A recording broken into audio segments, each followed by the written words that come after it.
interessante.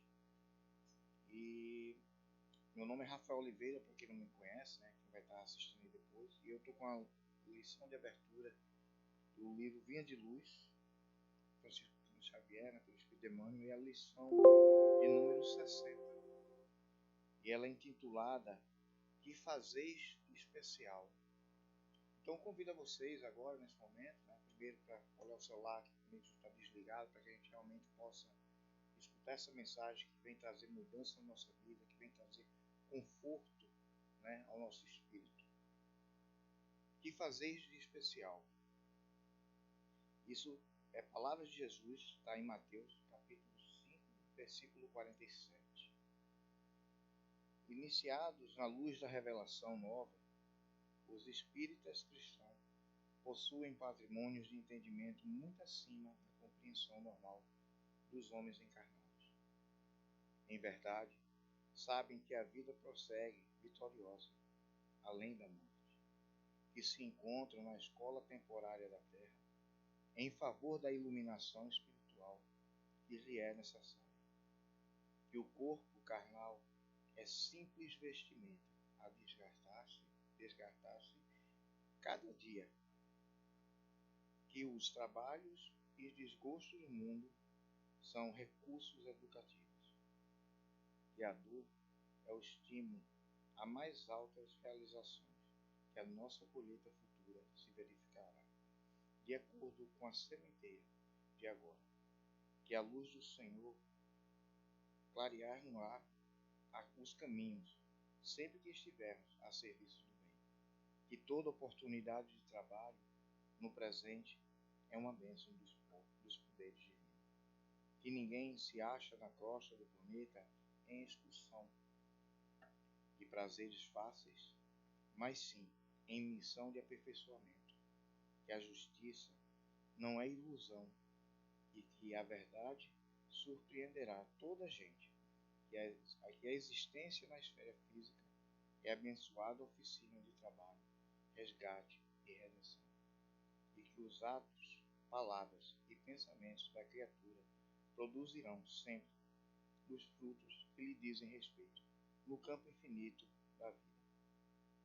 Efetivamente, sabemos tudo isto, em face, pois, de tantos conhecimentos e informações dos planos mais altos, a beneficiarem nossos círculos felizes de trabalho espiritual, é justo ouçamos a interrogação do Divino Mestre. Que fazeis mais com os outros? Essa lição ela é um espetáculo. E o que vocês fazem de especial? O que é que eu faço de especial? Deixa eu tirar, vai ser melhor. Então, acho que agora vai escutar melhor. Então, gente, o que a lição vem chamar, literalmente ela vem chamar a atenção da gente, o que a gente faz no nosso dia a dia. Com as escolhas que nós fazemos, com as oportunidades que nos são nos dadas. Hoje a nossa escolha foi de estar aqui no Getúlio. Assistir uma palestra, escutar uma mensagem de amor, de carinho. Certo? E ao sair daqui, qual será a minha escolha? Eu vou continuar com o pensamento aqui de continuar no estudo, buscando a minha melhora, praticando bem. Então, assim, essa lição ela praticamente vem chamar a nossa atenção para as oportunidades que nós temos, e principalmente nós, espíritas, conhecedores dessa doutrina que fortalece, que nos liberta, né, tanto das dores do corpo quanto da alma. O que a gente está aproveitando com essas oportunidades que são nos dadas no nosso dia a dia? Isso são escolhas. Isso são escolhas que cada um aqui tem que fazer. A gente tem que aproveitar a oportunidade porque a gente não sabe o nosso dia de amanhã.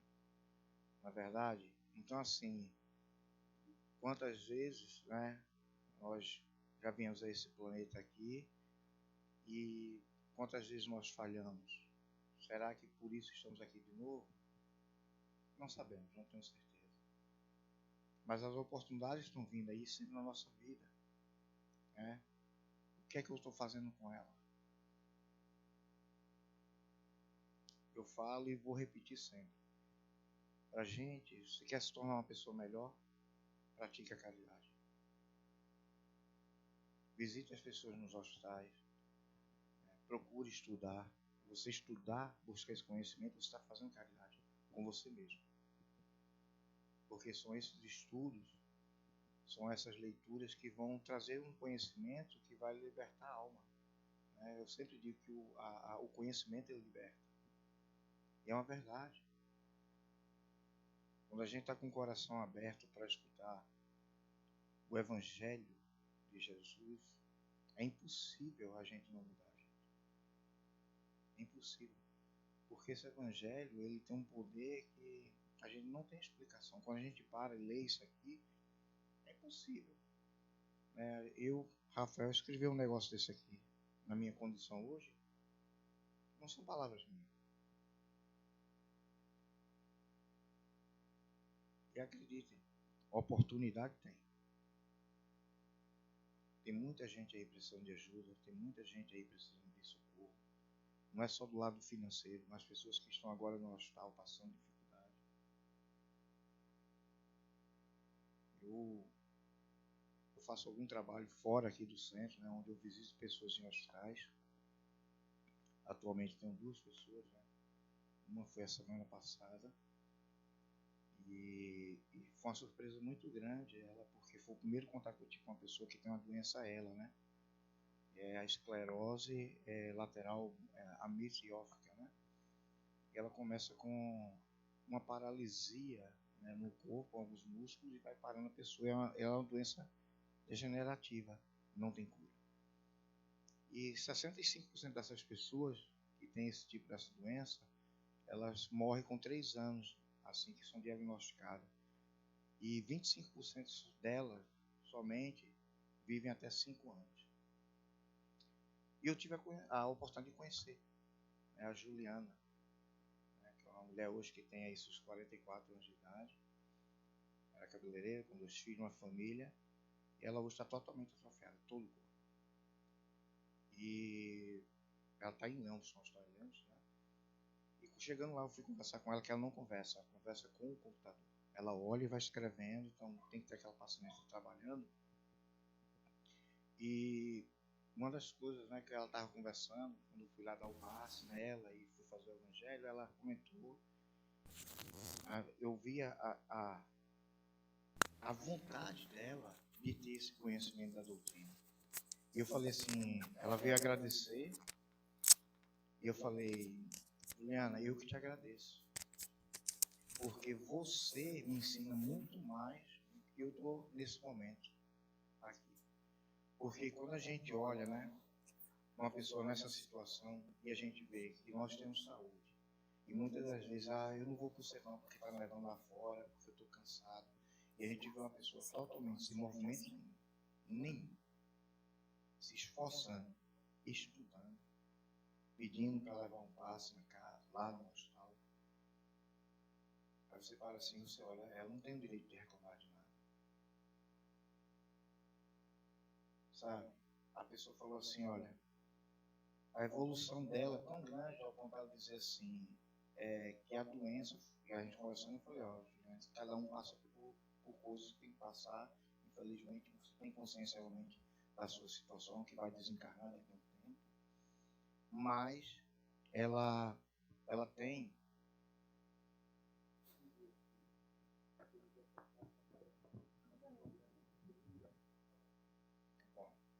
então assim, ela tem o nível dela de conhecimento está buscando para ela, ao ponto dela ter um reconhecimento que ela falou assim, ela encontrou um ponto positivo dentro da doença dela. Ela falou, a doença veio me trazer uma coisa muito boa que eu estou vivendo. Ela me aproximou de Jesus e de Deus. Então assim, vocês estão entendendo? Que era o que eu comentava com ela. Gente, o que acontece na nossa vida, seja de bom ou ruim, traz algum conhecimento na nossa vida. Então assim, vamos aproveitar. Não vamos esperar ficar doente realmente totalmente para aproveitar as oportunidades. Mas também, se isso acontecer, que a gente tenha conhecimento de que passamos por situações que temos que passar. Muitas delas nós pedimos, talvez, para passar nessa vida. Né? Mas não vamos esperar isso. É o que Jesus vai falar na lição, né? O que fazer de especial? O que é que você está fazendo de especial nesse momento? O que vocês vão fazer com o conhecimento que vocês estão tendo aqui nessa abertura? O que vocês vão fazer com o conhecimento, né, depois que a Débora chegar aqui e der a palestra dela? Vocês vão refletir sobre essa palestra, sobre essa abertura? Chegar em casa, fazer uma leitura, não vou dar uma lida aqui, porque essa é a minha interpretação. Mas vocês podem ter uma interpretação diferente. E não está errado não, a minha ou a sua, cada um dentro do seu grau, certo? De conhecimento, de entendimento. Tá? Mas é impossível, gente, uma lição dessa não trazer um benefício para a gente, não trazer conhecimento. Então aproveitem as oportunidades que cada um aqui estão tendo, para depois não estar tendo, né, choro e lamentação, reclamar e saber arrependimento. Poxa, porque eu tive uma oportunidade, joguei fora, né? Então assim, aproveitem esse momento que estão tendo, aproveitem o conhecimento e trabalhem, vejam o que vocês estão fazendo com o tempo de vocês. Nós colocamos objetivo na nossa vida, viemos para cá, para o país aqui, vou fazer o sonho americano, vou trabalhar aqui, vou comprar uma casa. Vamos também fazer uma programação para o nosso lado espiritual. Né? Vamos se programar para a próxima reencarnação. Eu não fiz muito aqui, mas esse tempo que eu tenho aqui, o restante de vida aqui, eu vou procurar estudar, eu vou fazer isso, eu vou fazer aquilo para me tornar uma pessoa melhor, para talvez na minha próxima reencarnação ser um pouquinho melhor do que sou hoje. A vida são feitas de escolhas. E cada um aqui vai fazer a sua.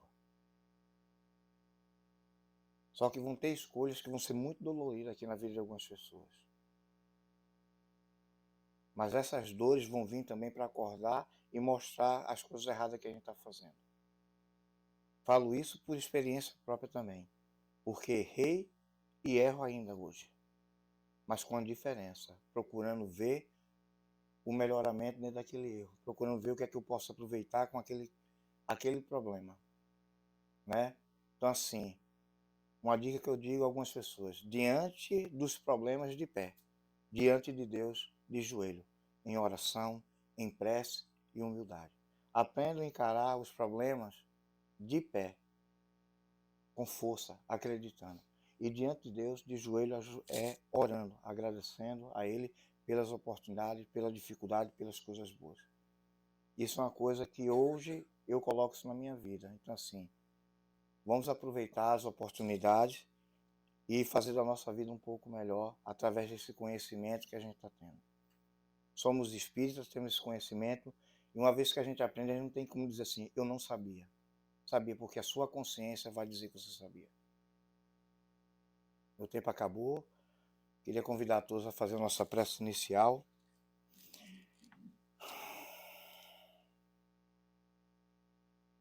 Jesus, amigo, mestre, quero nesse momento te agradecer pela oportunidade da vida, pela vida dos irmãos que aqui se encontram, pela vida daqueles que por alguma razão não puderam estar aqui nesse momento.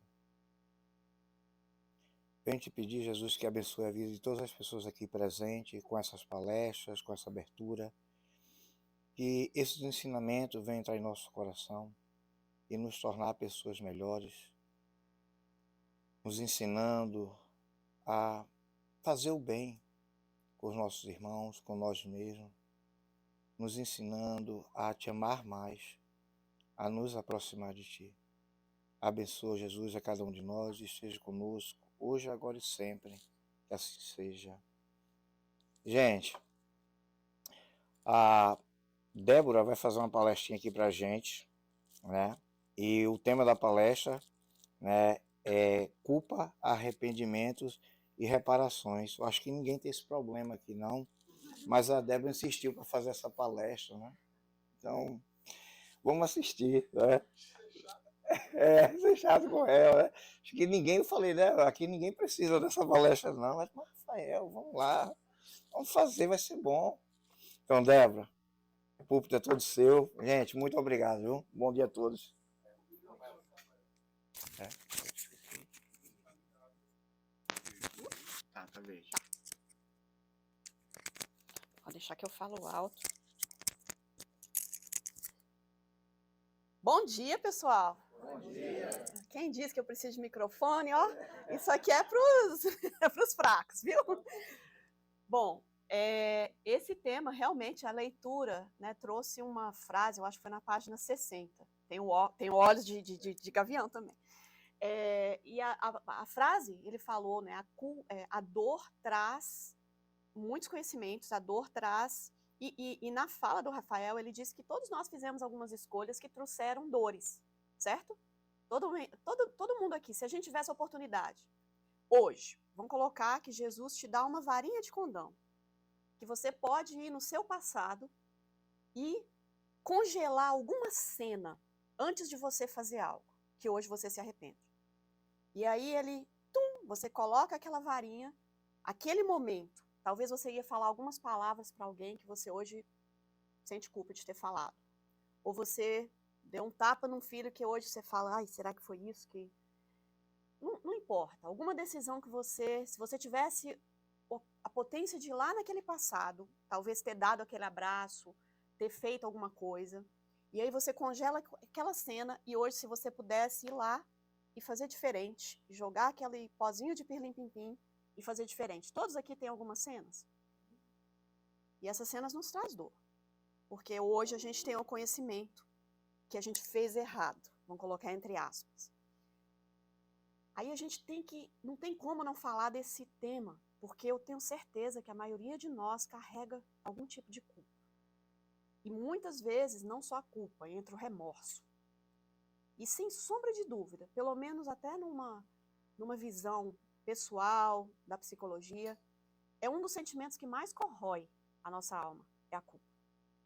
De tudo, porque se você pudesse voltar naquela cena, que você, geralmente a cena que você levou alguma dor para alguém, ou um arrependimento do que provavelmente você não fez, né? Alguma coisa que você deveria ter feito e não fez. E se hoje você tivesse a oportunidade de fazer diferente, mas levar toda a dor que você causar para você e inocentar a dor do outro, você faria? Com certeza. E é bonito que é isso que é a reencarnação. São coisas do passado que hoje também nós estamos tendo essa oportunidade de reparação. Que a gente nem sabe. E graças a Deus a gente não lembra. Porque a gente está reparando coisas hoje de que nós, com certeza, carregamos dentro aquele sentimento, às vezes, alguém tem que... Por que eu estou sentindo assim? Às vezes bate uma tristeza, bate um sentimento de culpa, de não merecimento por alguma coisa boa que acontece com você. E às vezes a gente não consegue explicar que é até nessa vida. É um sentimento que parece que vem do nada. E muitas vezes está ligado a vidas passadas.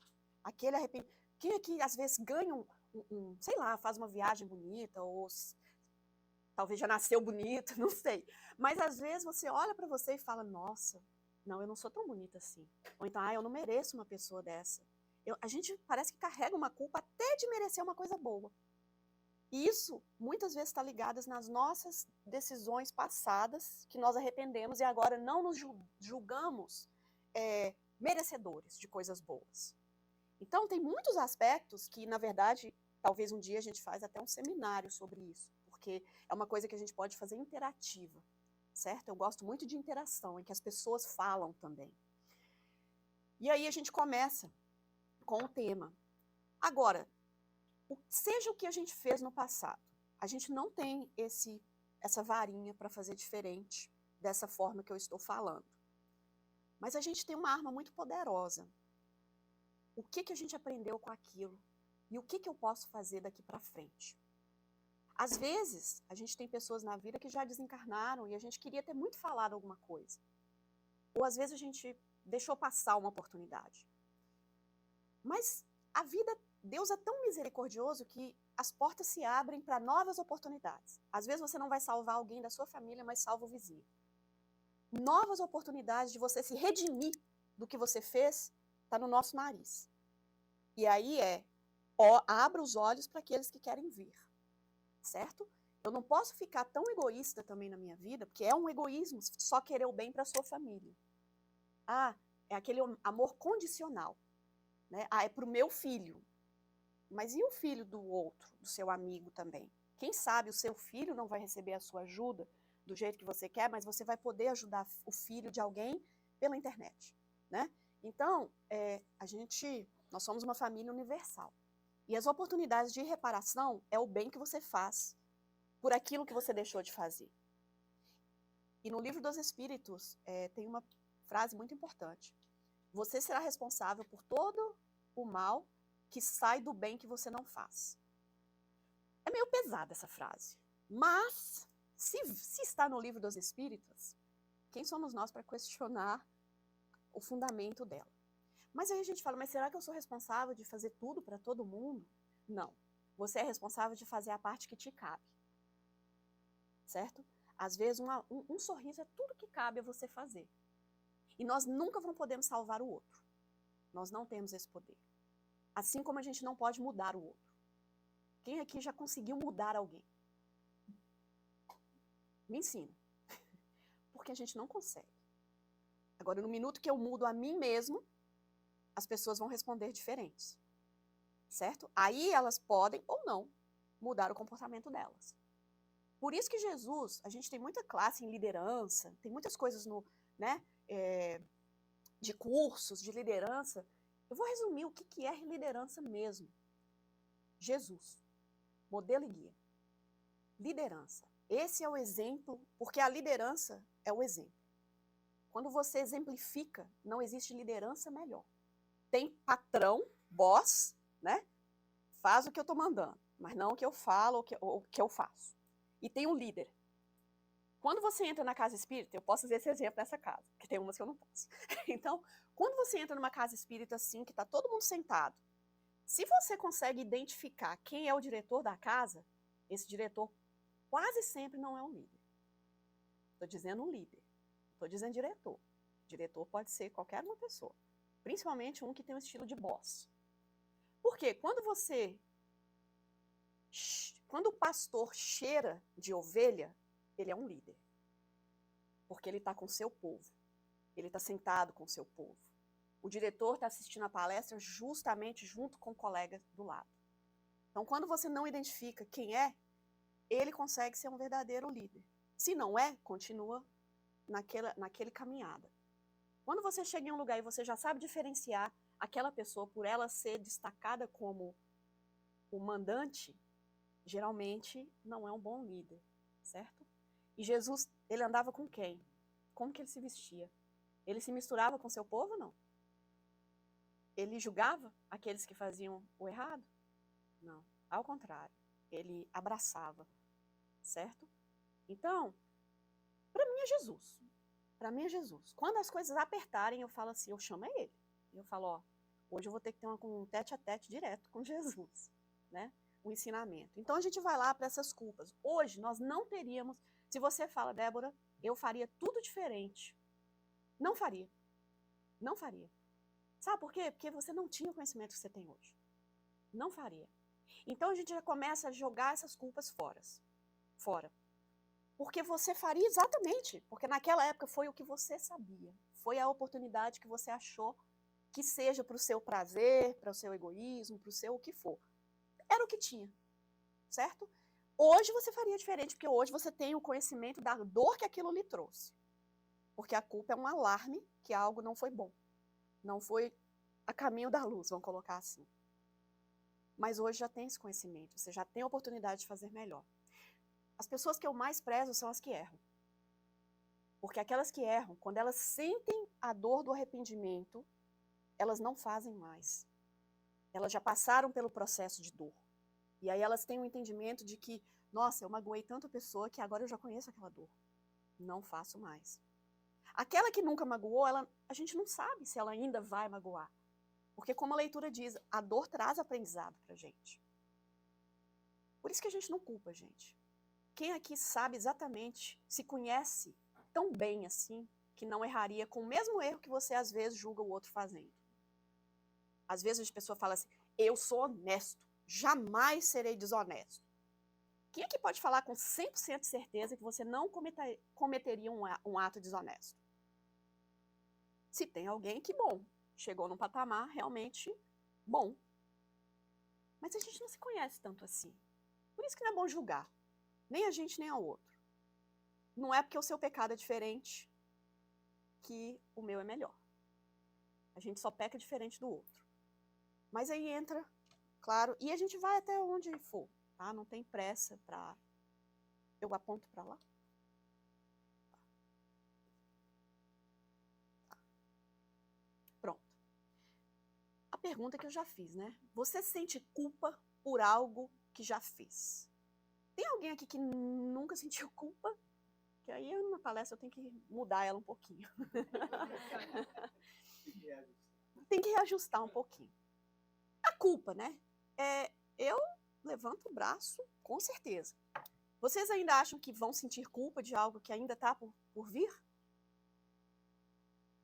Provavelmente, porque a gente ainda está nesse caminho de evolução. Mas será que a gente está sendo tão duro com a gente também? Será que a gente não percebe que nós também somos dignos de nos desculpar, de reparação emocional, a reparação com o que a gente provocou ou não provocou quando deveria? Então, primeiro a reflexão. Por que você sente culpa do que você fez? O que te leva a sentir o sentimento de culpa? É bom a gente pensar nisso quando a gente sente. Porque se eu sinto, por que eu sinto culpa de ter falado aquilo ou de ter feito aquilo? Primeira lição é a identificação do problema, de quem você realmente é e o porquê que você fez ou o porquê que você sente aquilo. É muito bacana as pessoas que conseguem identificar as suas próprias faltas e não jogar para cima do outro. Ah, eu sinto culpa por não ter chegado na hora certa da palestra. Coisa pequena, né? Por quê? Ah, porque eu deixei as pessoas me esperando, aquelas que chegaram na hora certa. Ok. Então, isso traz para você o quê? Qual mudança você vai isso provocar? Agora, quando eu distribuo culpa para o outro, eu cheguei atrasada, mas foi por causa do marido que não sei o quê, não sei o quê. Eu tiro o meu poder de mudar a minha atitude, quando eu distribuo culpas. Então, tem hora que está na hora da gente falar, ok, eu sinto e por isso que eu sinto. E aí, mas o que é a tal da culpa? O que é isso? Lá no livro, Divaldo, Conflitos Existenciais, um livro muito bom, a culpa é o resultado da raiva que alguém sente contra si mesmo. Vontade voltada para dentro, em forma de sensação de algo que foi feito erradamente. Joana de Ângeles. Então, a culpa é a raiva que você tem de você mesmo, por ter feito aquilo. Raiva é bom ou ruim?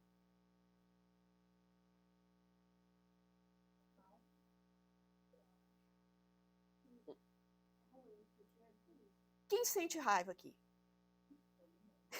Então, as mãozinhas honestas, levantando, certo?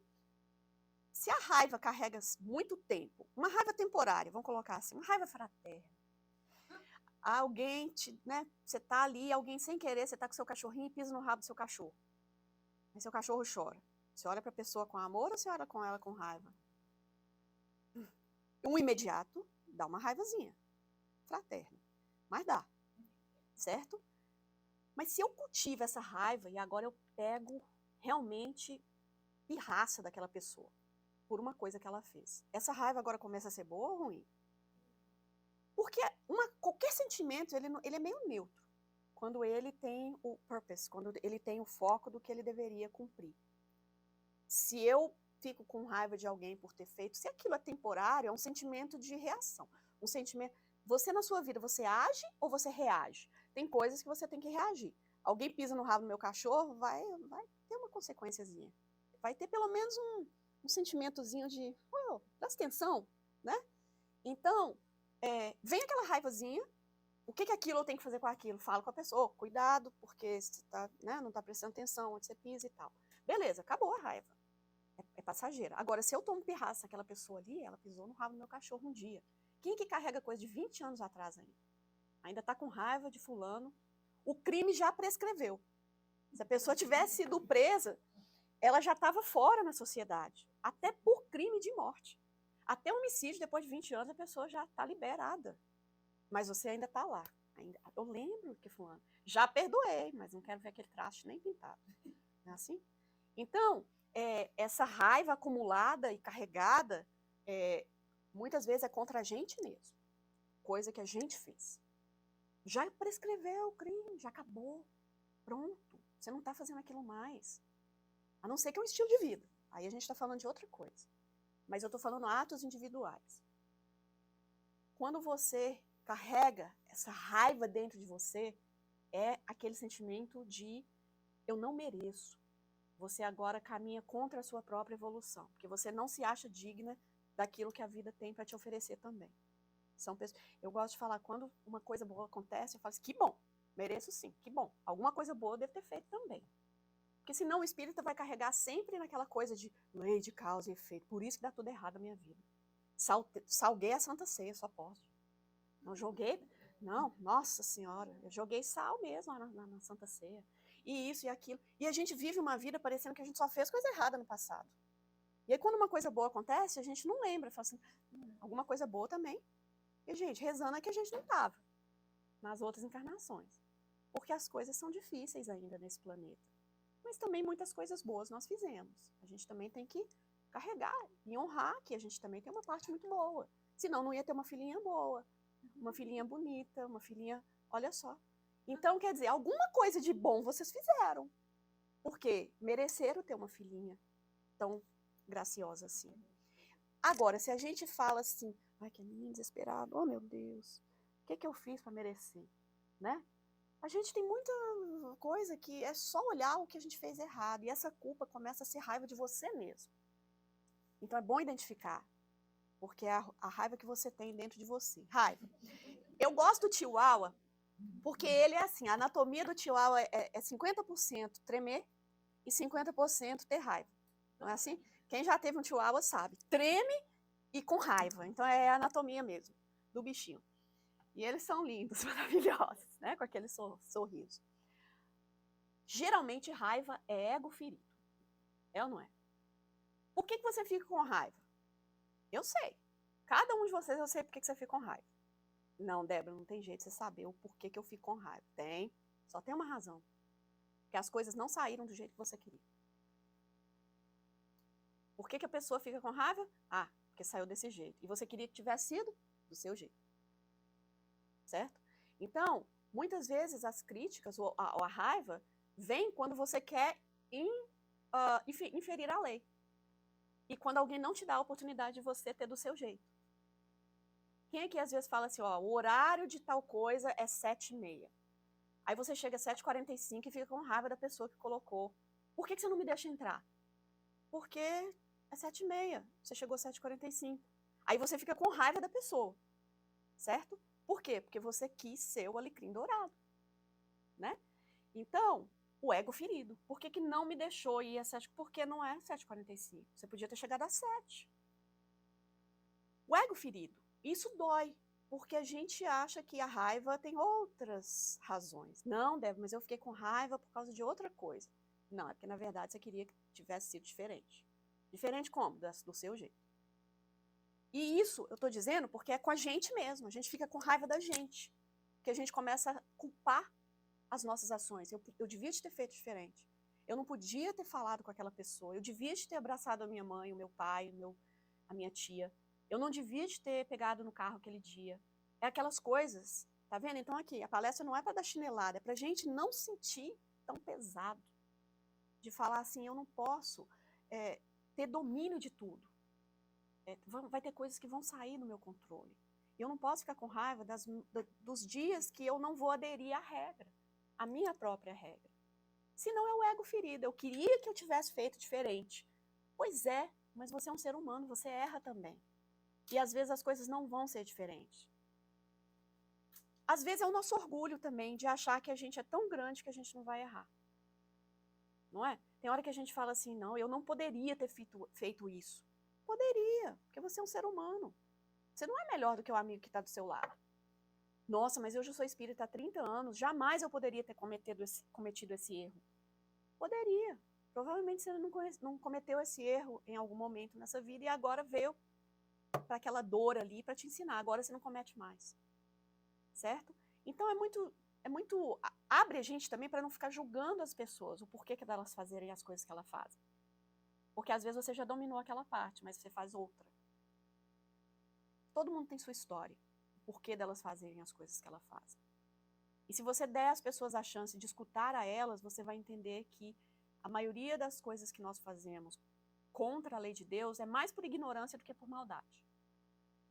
Quem é que fez já alguma coisa por maldade? Gente, não estou falando maldadezinha de criança, porque às vezes a gente, né, dá um chutinho ali. Mas de maldade mesmo, de você falar assim, eu sei que fulano tem entrevista de trabalho, mas eu vou chegar lá 30 minutos antes e vou pegar o trabalho dele. Tem alguém que ainda faz isso? Não precisa de identificar, não, gente. E se tiver, tá tudo ok. Outras coisas você já faz com domínio. A maioria a gente faz porque a gente ainda é ignorante. Na verdade, todo mal é a ignorância do bem, do amor. Aí você pode até pegar o trabalho do amigo. Descobriu que tem um trabalho, o amigo está com o trabalho certo, você vai lá antes, porque se julga, né? E vai lá e pega o trabalho do outro. É mais por ignorância de saber a consequência que aquilo vai te trazer. Quando Jesus fala, né? Eles não sabem o que fazem. Justamente pela lei de causa e efeito que Kardec vem trazer para a gente. Ontem a gente falou da plantação. Vamos fazer de conta que todo mundo aqui planta limão. Aí você está plantando limão há 20 anos. Você tem um terreno, planta limão, põe aguinha e está cheio de limoeiro. Aí de repente você fala assim, ai não, chega, né? Não quero mais limão não. Estou chupando limão já tem 20 anos. Agora eu quero laranja. Então no outro dia você vai, compra sementinha de laranja, começa a jogar as sementinhas todas ali no chão e tudo. Fala, a partir de hoje eu vou querer chupar uma laranja, não mais limão. Chega. Então no outro dia você já vai começar então a chupar laranja? O que você vai chupar no outro dia? Limão. Mas você acabou de semear laranja, ué? Demora, não demora? E aí por algum tempo vai nascer limão ainda. Por um bom tempo. Mesmo que você esteja plantando laranja. Mas a terra já está com a semente própria, já está as arvorezinhas. Aí você corta tudo. Algumas vão crescer de novo. Só que com o tempo começa a nascer alguns pés de laranja. Por um tempo vai ser misturado laranja e limão. Até que você para de dar atenção para os limões e só foca em aguar e adubar a laranja. Aí, só a laranjeira que vai dar. Isso não faz parte da nossa reencarnação? Não é assim que a gente às vezes quer mudar a nossa conduta? Então, a partir de agora eu quero plantar diferente. Tá, mas você não vai ter o resultado diferente imediatamente. A lei de causa e efeito não é lei de dar lá, pega cá. Isso seria karma, o que não é. Karma é o mesmo resultado na mesma medida. Deus já é diferente. A lei de causa e efeito já, tanto que é a lei de misericórdia. Você não precisa de ter exatamente o que você plantou. Você vai ter o resultado de tudo. Tanto que o amor cobre uma multidão de pecados. Existe uma tristeza, né, sentimento de culpa por uma ação ou inação, ou seja, uma oportunidade perdida. Às vezes a gente sente culpa por falar assim, eu devia ter feito aquilo, ou eu não podia ter feito aquilo. A gente sente culpa pelo apego ao passado. Por que eu não fiquei mais com aquela pessoa? Por que eu não dei atenção? Ah, eu ainda penso naquilo. Você não desapega do seu erro. Às vezes a gente fica ali, você já acertou 300, você comete, vamos colocar 10% de erros no ano, mas você fica pensando naqueles 10%. O apego ao que você não fez, que te trouxe algo bom. E a gente tem que ter muito cuidado, porque desenvolvimento de patologia. Culpa pode gerar patologias, certo? Psicológicas. E, consequentemente, físicas.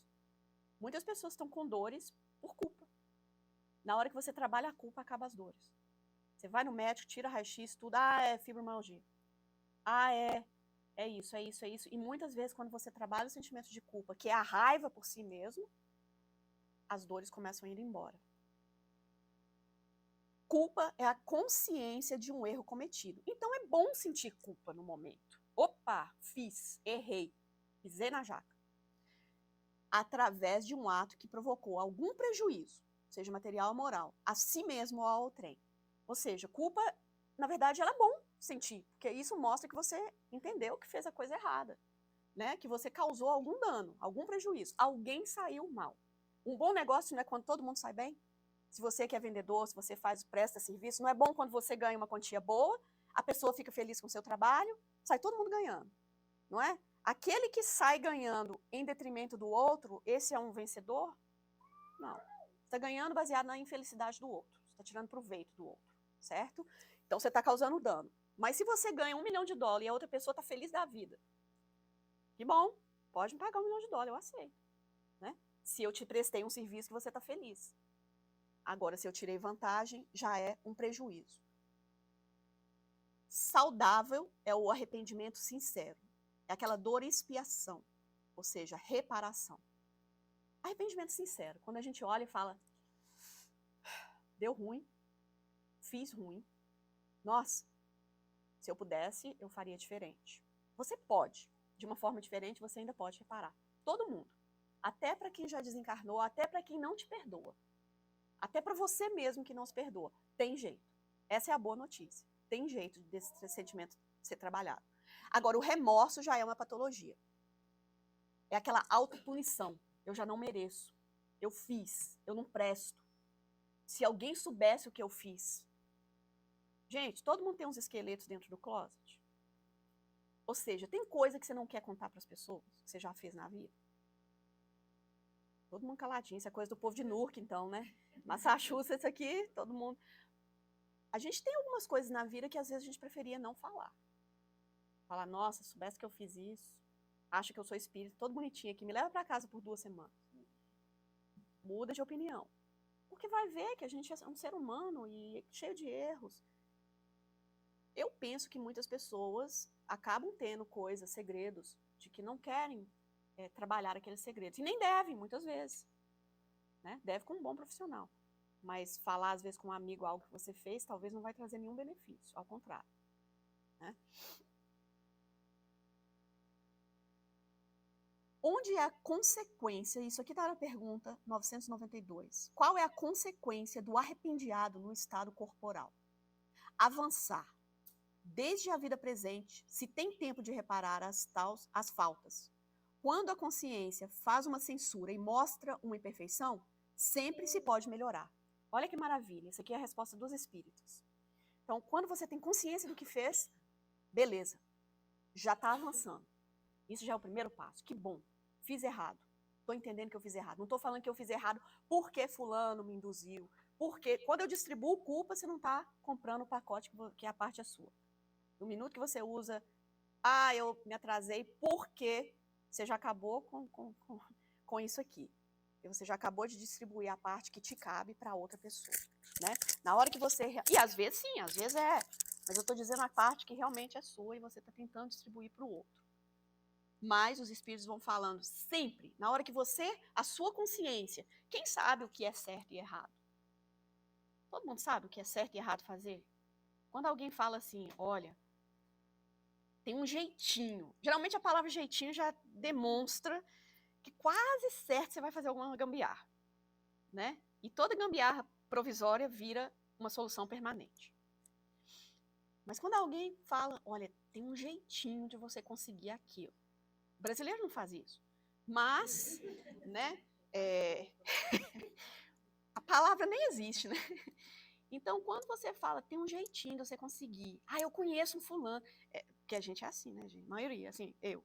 Quando a gente fala assim, eu conheço fulano, que eu acho que dá um jeito para você. Pode ter certeza, se você pôr na consciência, vai fazer alguma coisa errada, né? Não quer dizer que a lei é correta. Tá certo isso também? Vocês acham que todas as leis são justas? Não. Então, infringir a lei. Não estou falando para ninguém fazer isso.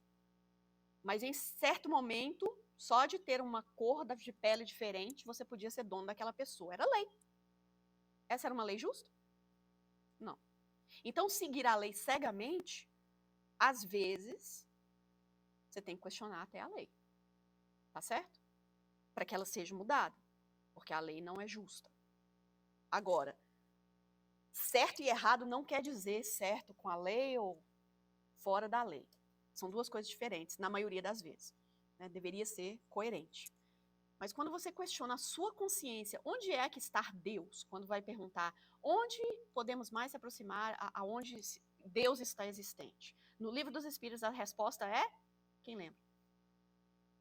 Na sua consciência. Então, na hora que você vai fazer uma coisa, e você ainda...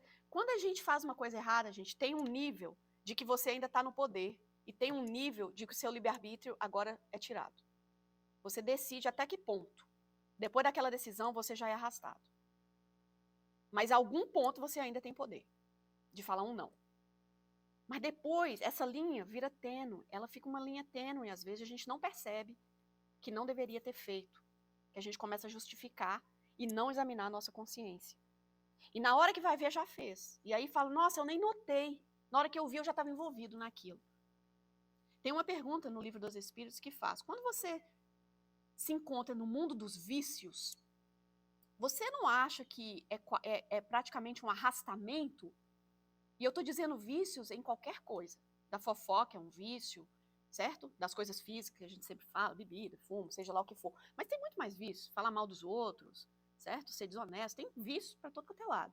Mas aí Kardec pergunta, quando você está mergulhado nesse ambiente, né? Às vezes você até fala, foi os amigos que levou.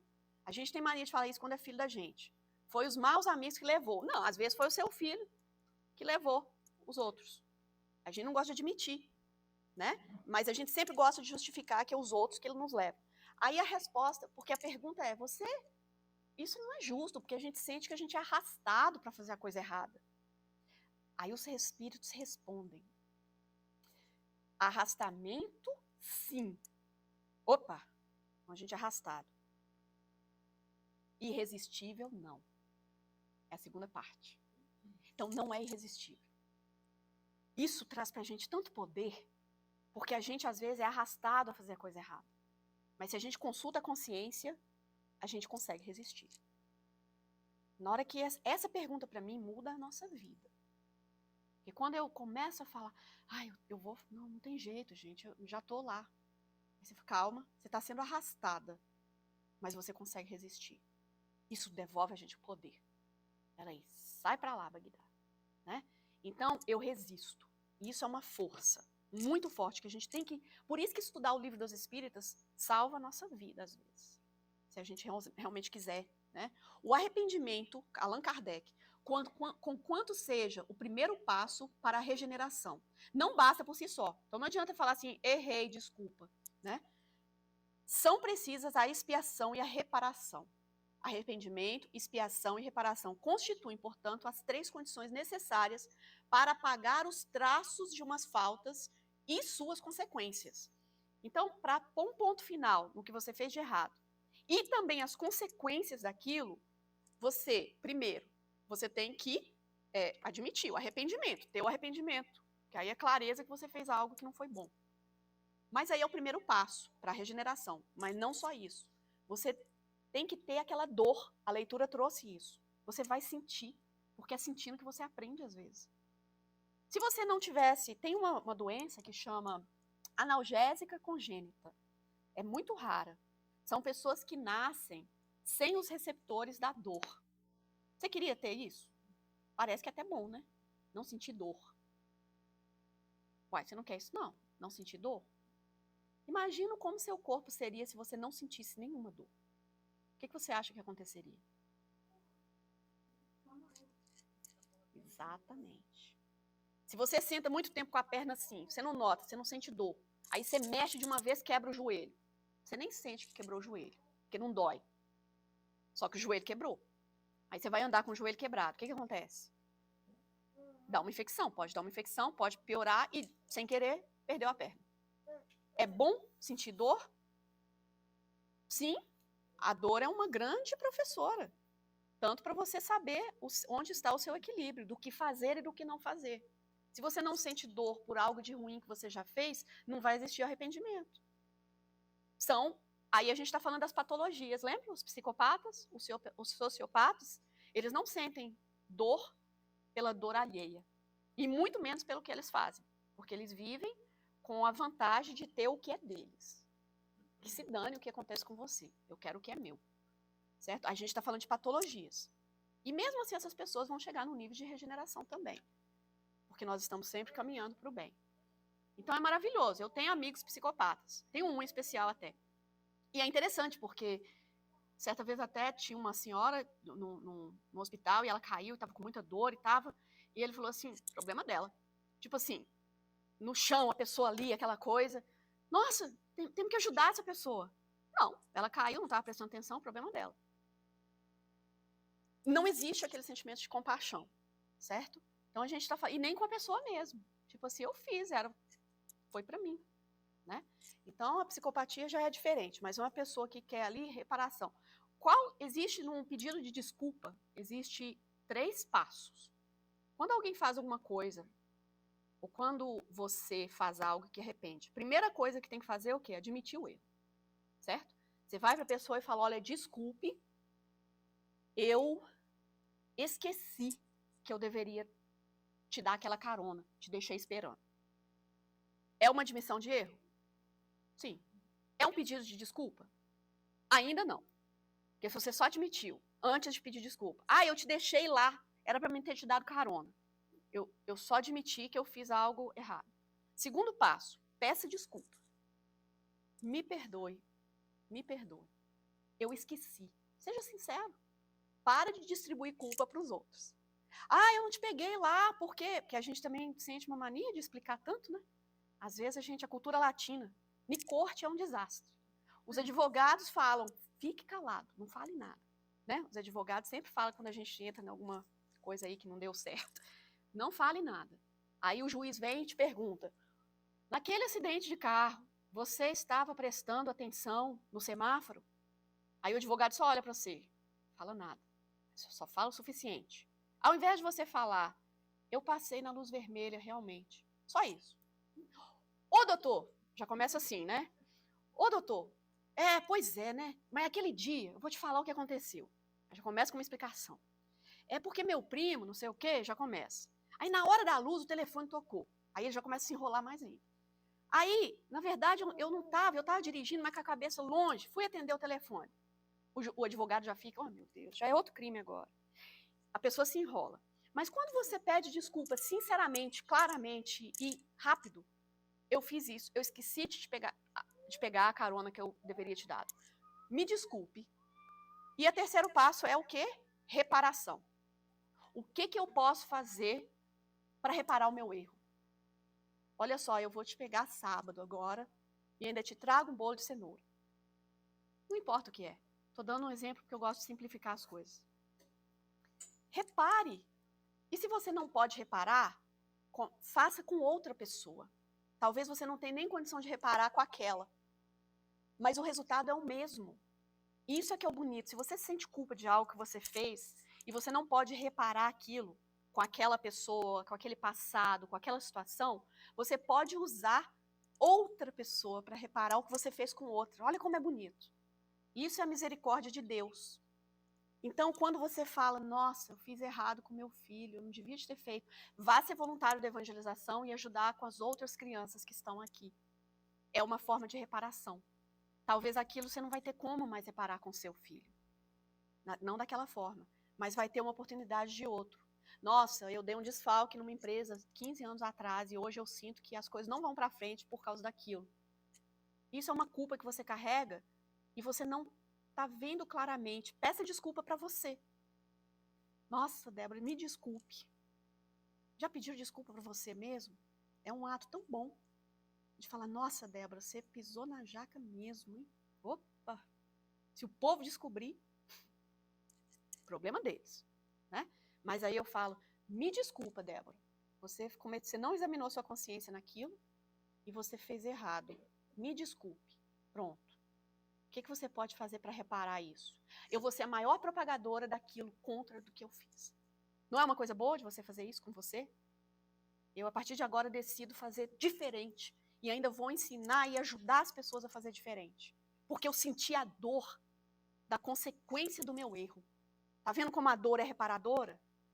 Quando você sente a dor de algo que você magoou, a consequência de quando você magoou alguém, ou você compra essa dor e vai virar uma patologia, uma doença, ou você usa essa dor para transformar e para conseguir fazer diferente. Às vezes não vai ser com aquela pessoa, aquela situação, mas vai ser com outra. E o resultado é igual. Então, arrependimento, expiação e reparação. Isso aí está no livro O Céu e o Inferno. Certo? Muito legal, porque o inferno é onde, gente? Você pode estar num paraíso, mas está cheio de conta para pagar, sua cabeça vai para onde? Nossa, estou devendo. É difícil, porque é difícil a gente desligar do emocional, daquilo que causa a gente dor.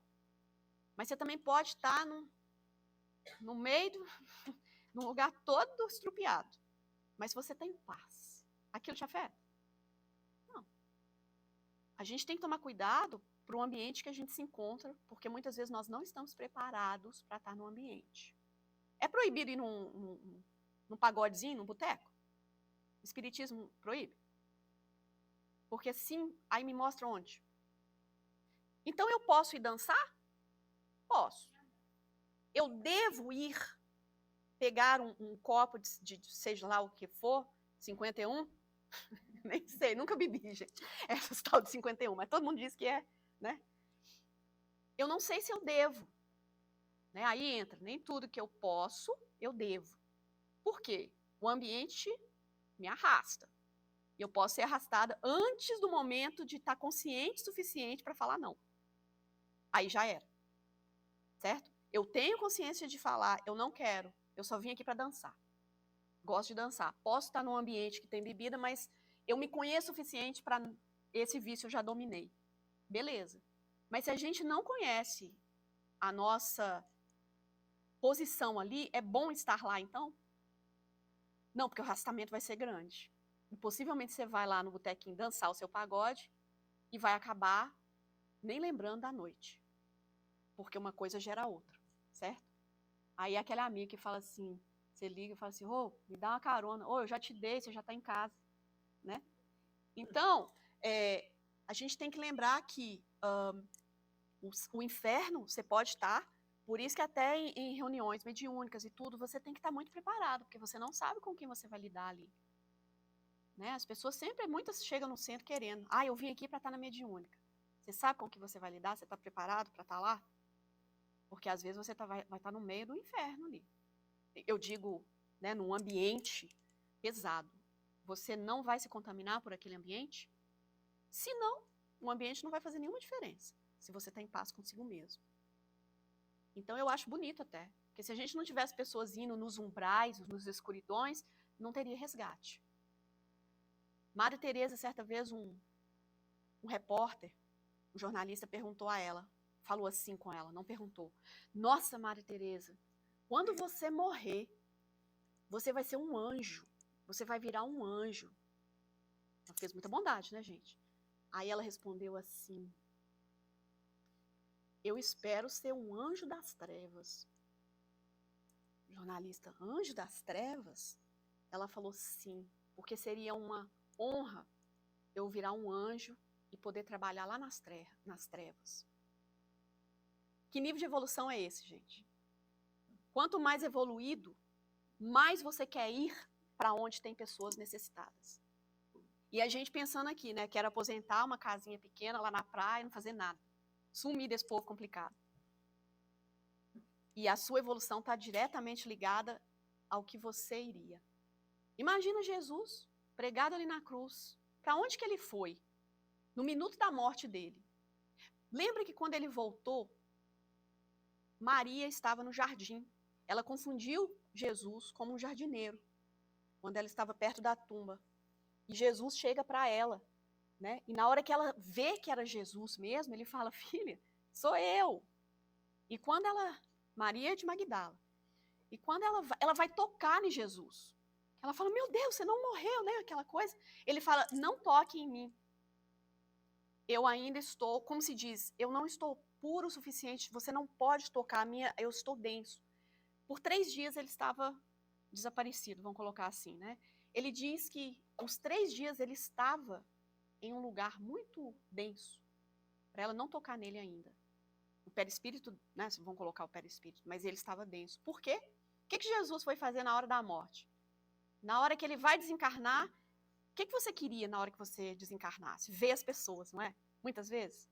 Eu queria tanto na hora que eu morrer, que fulano viesse me buscar. A gente já pensa, eu queria tanto ver o meu avô, Eu queria tanto na hora do desencarne ir para um lugar que eu vou sentir paz, que as minhas dores físicas vão, né, diminuir. O que Jesus faz? No minuto do desencarne dele, ele vai socorrer Judas. Ele vai para as trevas para socorrer o espírito daquele que a gente considera traidor. Olha que evolução. Será que a gente, na hora do desencarne, a gente vai falar, nossa, eu queria tanto, como Teresa, né? Desculpa. Teresa? De Calcutá. Né? Eu quero ser um anjo nas trevas, para eu poder ir ajudar aqueles que estão mais necessitados. Olha que coisa mais linda. Então Jesus fala, não, Maria, não me toques. Eu ainda, né? Eu desci. Ao invés de subir no nível, né, de paz, ele resolve ajudar Judas, que está lá agoniado por ter cometido suicídio. Pedro e Judas. O arrependimento te leva para um desses comportamentos. Pedro arrependeu, não foi? Ele negou Jesus 3 vezes. Quando Jesus falava, pensa se Jesus aparecesse aqui hoje na sala de passes. Quem seguiria ele? Se ele falasse assim, deixa tudo. Deixa sua bolsa, seu celular, apontamento que você tem que fazer. Deixa tudo e me segue. Será que a gente seguiria? E nem voltava para casa? Ou a gente iria falar, eu tenho que resolver umas pendências antes, né? Pedro foi justamente isso. No momento que Pedro falava, Jesus, eu nunca vou te trair, eu vou aquela coisa toda, eu sou o cara seu, eu sou o seu, entendeu? Jesus ainda falou, Pedro, para com esse entusiasmo todo, porque antes do galo cantar, você vai me negar 3 vezes. Pedro fala, jamais. Mas aí na hora que o bicho pega, e que Pedro acha que vai estar na mesma condição de Jesus, o que ele faz? Eu não conheço esse homem, não. Não, eu não conheço esse homem. Eu não sei quem ele é. Ele nega o mestre 3 vezes. Só que depois disso, ele tem um contato com Jesus. E vem o arrependimento. Meu Deus, fiz tudo errado. Eu deixei meu melhor amigo na hora que ele mais precisava. Eu me acovardei. Só que Pedro faz diferente. Ele sente a culpa. Essa dor vem. E ele se torna o maior pregador. A base da igreja. Ele usa essa culpa para falar, agora eu vou assumir como discípulo e vou propagar o cristianismo. Então ele usa essa culpa a favor, certo? E muita gente beneficiou. Nós, Judas já usa o arrependimento dele contra ele mesmo, né? Pelo suicídio. Judas já vê, eu fiz tudo errado, porque Judas não queria que Jesus morresse, a gente sabe disso. Ele só achava que Jesus era muito bonzinho. Tipo assim, Jesus, a gente precisa de um revolucionário, deixa ele ali pra gente... Judas não queria isso. Mas na hora que ele vê que o que ele fez, tanto que ele devolveu os denários, ele, não era isso que era o trato, certo? E ele vai e sente aquela culpa, aquela dor, e ele não consegue lidar com isso e se mata na figueira. Então, nós podemos ir por qual caminho quando a gente sente?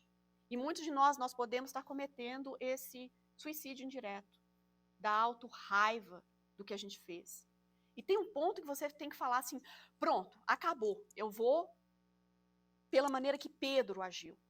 Deixa eu agora, chega, deixa eu me tirar desse sentimento, me liberar do ato que eu fiz e decidir agora ser propagadora de algo bom. Quantas pessoas já foram viciadas, às vezes, em drogas pesadas e hoje são palestrantes para trazer os jovens o conhecimento daquilo, ou abortos, ou seja o que for. Porque a gente não está aqui para culpar ninguém, não. Todo mundo aqui faz alguma coisa que depois se arrepende. O que a gente tem que fazer no minuto da consciência é falar, olha, eu fiz, mas agora eu vou tentar ajudar as pessoas a entender que não foi uma boa escolha. Isso é agir como Pedro.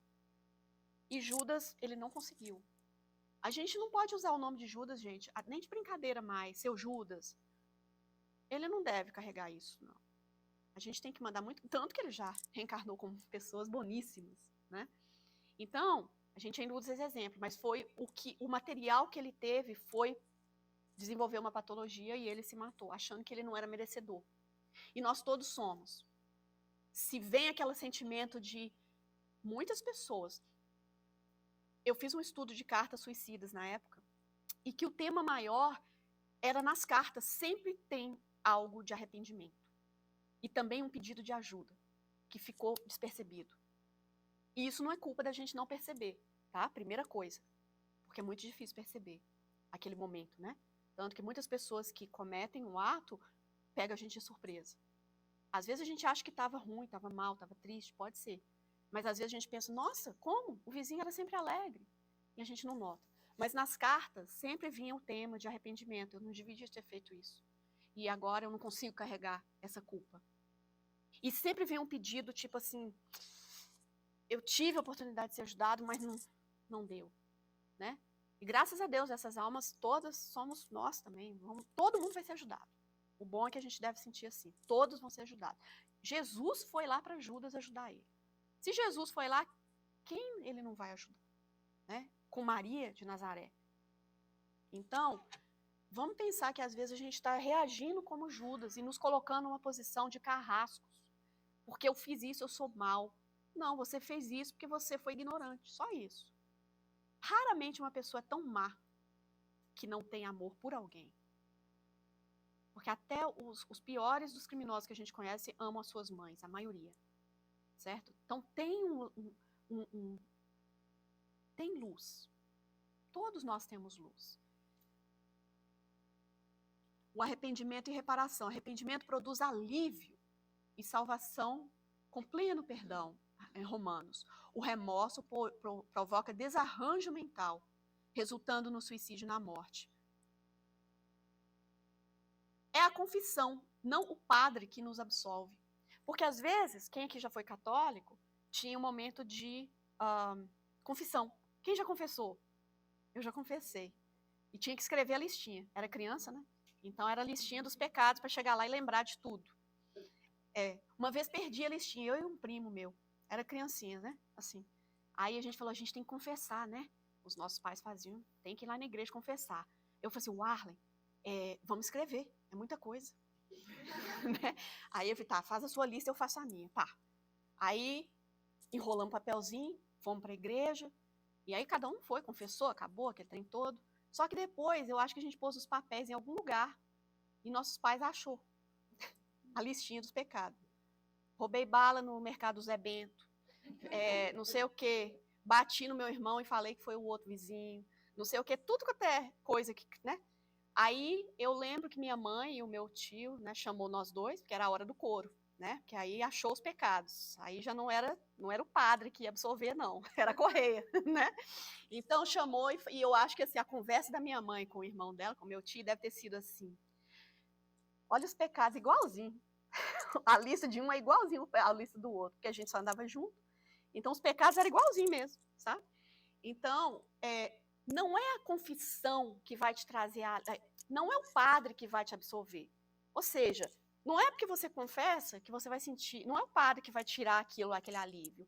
É a própria confissão. É o sentimento de eu fiz isso. Não adianta, sei lá, e falar, eu fiz isso, isso e isso, roubei balinha no Zé Bento.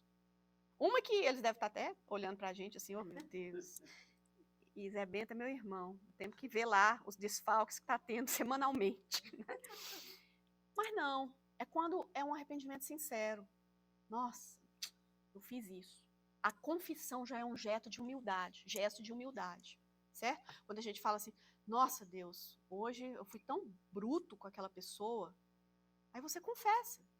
Pronto, você pede perdão, deixa eu fazer diferente amanhã eu vou levar um cafezinho para ela. E não vou jogar na cara, não. Tô trazendo cafezinho porque eu fui rude. Isso aí não, isso aí é o ego também. Leva o cafezinho e não fala nada, não.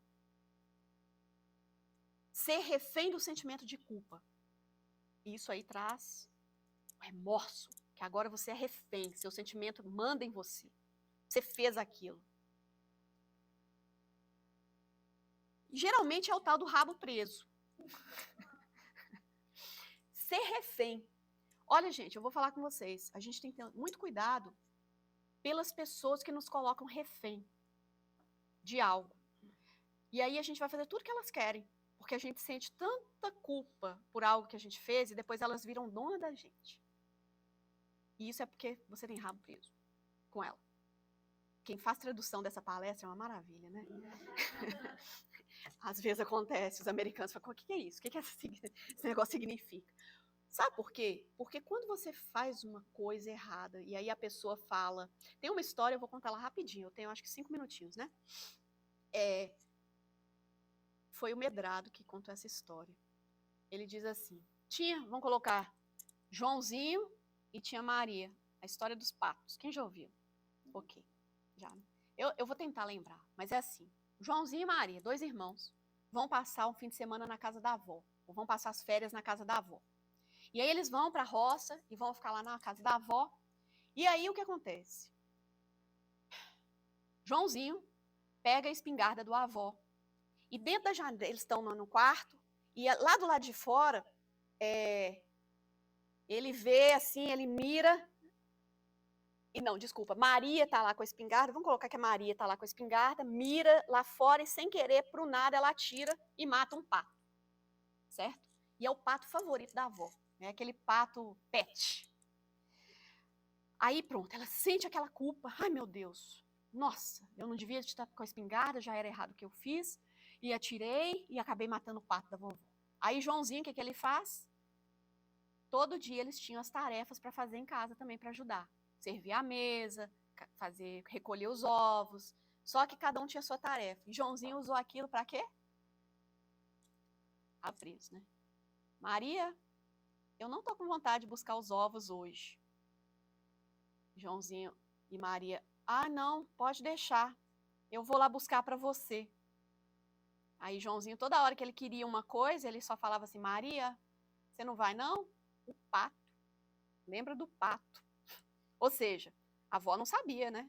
O que aconteceu com o pato. Só achou um pato morto lá, o pato pet dela.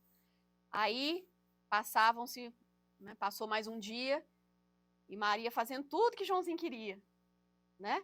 Aquele refém agora, virou aquele refém de Joãozinho. E Maria começava a fazer tudo. Aí, de repente, a avó chega e Maria não aguenta mais. Fala, vó, eu não aguento mais. Tá passando os dias e eu tô fazendo tudo porque Joãozinho tem uma informação comprometedora, ou seja, ela já tá refém dele, certo? E aí ela diz, ai meu Deus, foi eu, vó, foi eu que matei o pato.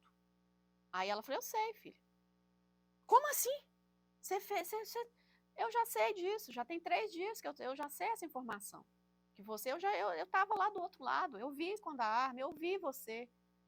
E por que a senhora deixou isso? Aí ela, por que a senhora não falou nada? E Joãozinho, ela falou assim, porque eu queria saber quanto tempo você ia ser refém de seu irmão. Quanto tempo você ia durar sendo refém? O rabo preso. Então a gente tem que olhar na nossa vida se a gente está sendo refém de alguém também. Porque às vezes uma pessoa fala assim, olha, eu vou doar o bolo da cantina. Aí de repente a pessoa fala assim, mas eu quero umas regalias. Aí o Carlos fala assim, olha, mas é ele que dá os bolos todo fim de semana. Ele virou refém. Não virou? É preferível ele falar, então, a partir de agora não tem bolo. Ou você traz o bolo de livre, espontânea vontade, ou então. Porque se para você fazer bolo tem que ter uma chantagem, eu não quero ter esse rabo preso. Eu não quero me sentir refém de ninguém. E às vezes a gente tem que se livrar dessa dor ali e pedir desculpa para não ficar carregando ela, para não ficar refém de nós mesmos. E tem hora que a gente tem que falar, eu fiz errado, mas agora acabou, chega. Chega de me colocar refém daquilo, eu mesmo me coloco.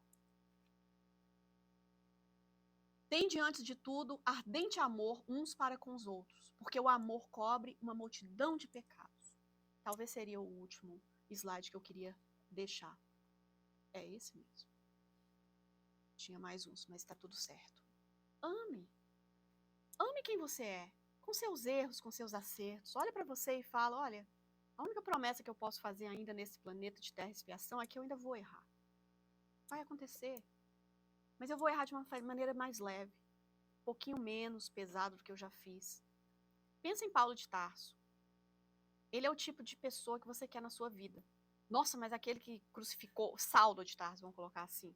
Sim, porque no minuto que ele tiver conhecimento, ele vai ter toda aquela energia para fazer diferente. Então não desista das pessoas, não desista de você. Você pode ver alguém e falar, essa pessoa faz tudo errado, mas ela pelo menos faz com gosto. Eu prefiro aquela que faz com gosto do que aquela que é morna, fica em cima do muro e não faz nada. Porque a que faz errado, acreditando que aquilo é bom, ela acredita, ela não sabe diferente, mas ela age. No minuto que ela vai ter a consciência e vai fazer o switch, ela também vai agir e fazer tudo certo. Porque ela, pelo menos, ela age.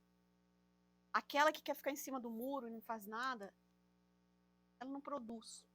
Por isso que Jesus apareceu ali, né, que seja, para Paulo, porque ele sabia que na hora que ele tivesse consciência, ele ia fazer tudo diferente e com o mesmo ardor.